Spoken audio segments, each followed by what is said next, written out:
Masih ingat sosok Marturnis, anak angkat Cristiano Ronaldo asal Aceh? Ini kabarnya sekarang. Sosok Marturnis Sarbini atau biasa dipanggil Marturnis Ronaldo merupakan salah satu anak korban tsunami Aceh Desember tahun 2004. Ia mulai dikenal karena saat itu mendapat simpati dari bintang sepak bola Portugal Cristiano Ronaldo. Marturnis pun saat itu sempat dibawa Ronaldo ke Portugal. Lantas, bagaimana kabarnya sekarang? Melansir akun Instagramnya, Marturnis tampak aktif membagikan kegiatan sehari-harinya. Terbaru, ia membagikan potret memegang bendera merah putih sembari mengenakan jersey Real Madrid. Hingga saat ini ia masih mengikuti kabar sang ayah angkat tercinta dan terus memberikan dukungan.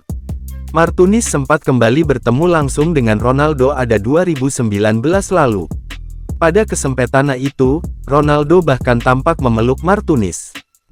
Diketahui bahwa kini Marturnis telah menikah.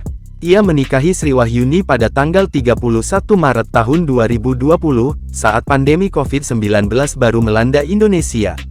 Selain itu, Marturnis juga telah dikaruniai seorang anak perempuan dari pernikahannya.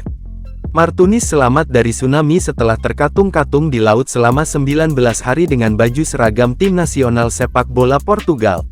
Marturnis ditemukan warga dan diserahkan kepada salah satu reporter televisi Inggris. Gambarnya kemudian menghebohkan dunia. Portugal pun menaruh simpati dan membantunya. Ketika berusia 18 tahun, Marturnis juga sempat menimba ilmu di sekolah sepak bola Sporting Lisbon, Portugal. Anak angkat Cristiano Ronaldo ini sebelumnya berlatih di sekolah sepak bola SSB Real Madrid di Banda Aceh.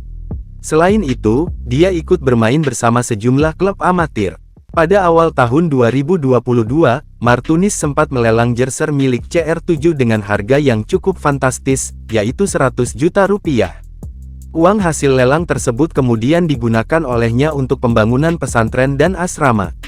Sekarang Marturnis tengah sibuk menjadi seorang vlogger dan aktif di kanal YouTube miliknya, Marturnis Ronaldo 07.